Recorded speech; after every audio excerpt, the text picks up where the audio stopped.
Welcome everyone, I'm Thomas Walker, President of Wayne Community College, and we're glad you could join us for another episode of Have You Heard?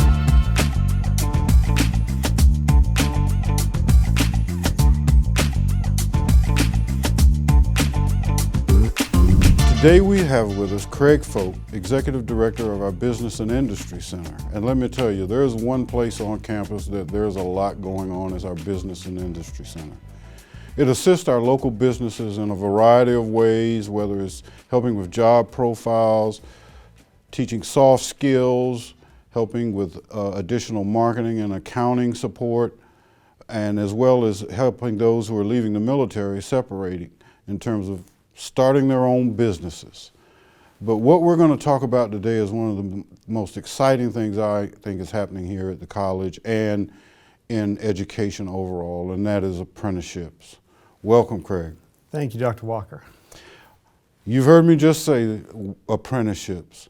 Tell us, what is an apprenticeship and how does it work? Yeah, so there's a lot of people that have misconceptions about apprenticeships, and so it's good to be able to provide a little bit of structure to that to let people know what they really are. So apprenticeships are something that are structured standard programs that an employer develops. They're employer driven, and they meet a set of national standards. These standards are going to be standards that have been put together that are tried and true methods of being able to develop certain occupations. And so in saying that, though, they are customizable to the individual employers. They have got certain things that they've got to have. Each one of them have got to have inside them, which some of those things are on-the-job training, which are going to be provided at that employer's place of business. Related instruction, and that related instruction could come through third parties like Wayne Community College, or could come in-house. Then it's going to also have a structured pay scale that's going to be progressive. So an apprentice gets in, they start at a certain wage, but by the end, they should have all the competencies completed. And when they get these competencies completed, they should be at that wage that an experienced journeyman would be. Wow. Now, I remember I've been at the college a little over 4 years now, but when I first arrived here, that's all you were chirping about, apprenticeships and those sorts of things. But since then, we've actually had ceremonies and signing ceremonies. Tell us a little bit about a couple of those. Yeah, we have. We took a little bit of a different approach. Apprenticeships have been around since the 1900s. We really even started in the 1800s, and in the 1900s they became a very popular way. We were in a lot of wars, and there was a lot of need to develop a workforce. And we just took a little bit of a different approach to this. I mentioned related instruction just a few minutes ago. Saying related instruction, a lot of times that was provided on the job, and the only credential that an apprentice earned at the end was a journeyman certificate, which is a really big accomplishment. Journeyman certificates are known for being portable from state to state, so it's not relying on just the name of a certain community college or another educational institution that somebody may not know if you were leaving from that state. However, what we have done is we have came in and we partnered with our employers to provide that related instruction, and we embedded an associate's degree within that apprenticeship. In saying that, now an apprentice gets out, they earn their journeyman certificate just like they have always done, but they've also earned that associate's degree, which in some instances have been transferable, like the ones that we have been really successful with, which has been Smithfield Foods as our main employer, largest employer in industrial maintenance. We have got 2 cohorts of apprentices that are here from Smithfield Foods, and I'm proud to say that they've been so successful that we've got a 100% retention rate with all of our apprentices in those 2 cohorts. That has caught the attention of many employers here locally who want to start apprenticeships, because this is a tried and true method of being able to develop a workforce. Now, when you say retention, because we often use the language of education, for some of our viewers, for our business owners who are concerned about workforce needs, when you say retention, what exactly do you mean? One of the things that an employer gets nervous about with an apprenticeship is, if I put this time, if I put this money into developing somebody, are they going to leave? When I say retention, everybody that started that program is still in that program. And actually, apprenticeships are a way for employers to be able to provide a pathway for someone who could have started possibly in a low-wage job, or may have been hired off the street. Maybe they were in another low-wage job. They were stuck in that low-wage job, maybe because of some life circumstances, and they just didn't have that opportunity to go back to college. They didn't have that opportunity to learn a new skill set. And what this does is this gives them the ability of being able to have income mobility and they owe it to the employer because it's the employer's program. And so owing it to that employer, they get a lot of loyalty to the employer. So typically, most businesses will see about an 85% retention rate within their own employees. So you're not investing on somebody that's just going to leave. You're investing in somebody that's going to stay with your place of business because you've invested in them. Well, if I were an employer of that nature, that makes a lot of sense to me, because your most valuable resource, obviously, are your human resources. Now, I heard you mention industrial maintenance and our relationship with Smithfield Foods, but little birdies are telling me that you've got a couple of other apprenticeship opportunities coming up. Tell us about those. We do. So like I mentioned, it has been very popular, the Smithfield Foods success rate. And so we have a lot of local employers, larger employers, but not as large as what they were from a regional standpoint. They couldn't have an entire cohort by themselves, but what they did is they decided to join together to form a consortium.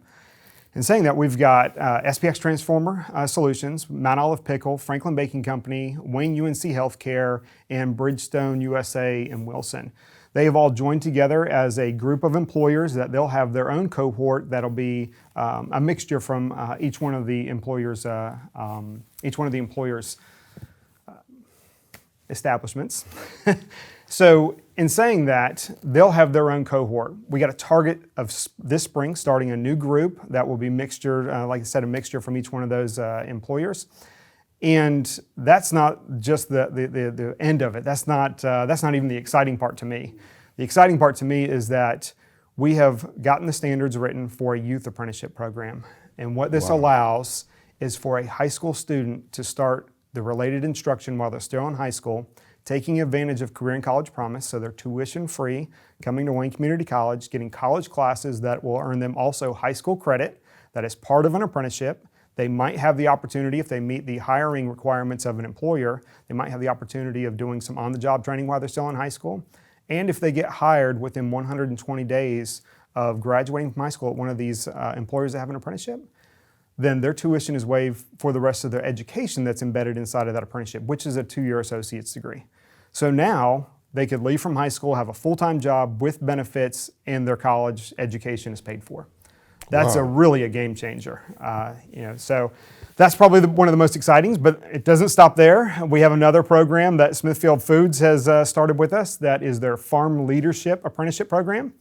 That will be partnering with us through our swine management program here at Wayne Community College. And this is how they're going to develop their next set of leaders while they're on the farm.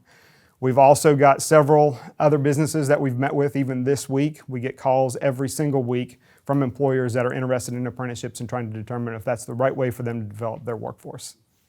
Well, Craig, that is just fascinating and really exciting to me. And I tell you, as I said in my opening statement, I don't know there's anything else I'm more excited about here, and you know me well enough to know how excited I get about what we do here at the college. But I think the pre-apprenticeship work is just going to be fascinating. And once we come out of COVID and move into our brave new world, I think young people looking for a way to go right into a very high skill technical occupation with no debt is one of the best opportunities they'll have. Now, for our business owners who are just hearing about this for the first time, if they wanted to reach out to the college and get more information about this, who do they call and where do they go? For any employers that are interested, they can go to our website, waynecc.edu, click on the Employer Services tab, which is under our quick links. Once you do that, you'll see some tiles up there. Look for talent acquisition and talent development. Those are two areas where we can help to find some of your talent for apprentices, or the talent development, which is really what we're going to be doing with apprenticeships. Click on talent development. Under that, you'll see apprenticeships, and you'll see Miss Christy Norton's information. She is our coordinator for apprenticeship and work-based learning programs here at Wayne Community College. Well, Craig, that is great information. We thank you for what you're doing for leading the Business and Industry Center, and thank you all for joining us on Have You Heard? Check us out at waynecc.edu, and again, look for the Business and Industry Center, and we look forward to seeing you on our campus soon. Thank you for joining.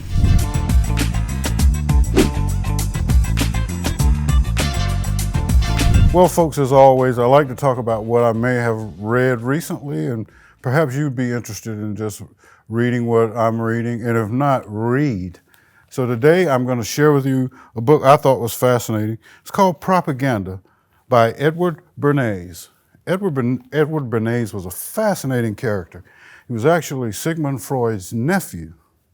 But Edward Bernays actually developed the advertising and public relations campaign for Henry Ford and the original Model T.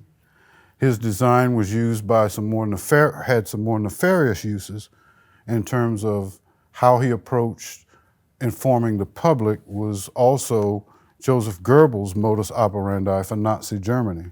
And the book Propaganda really is a mixture of steps that news agencies and people who provide information can structure in a way to drive how the public thinks. And then additionally, being Sigmund Freud's nephew, he had some real deep insight and apparently was relatively close to Dr. Freud about how the human mind works and how it takes in information. So if you really want to get something to get your conspiratorial juices flowing, I'd recommend Propaganda by Edward Bernays.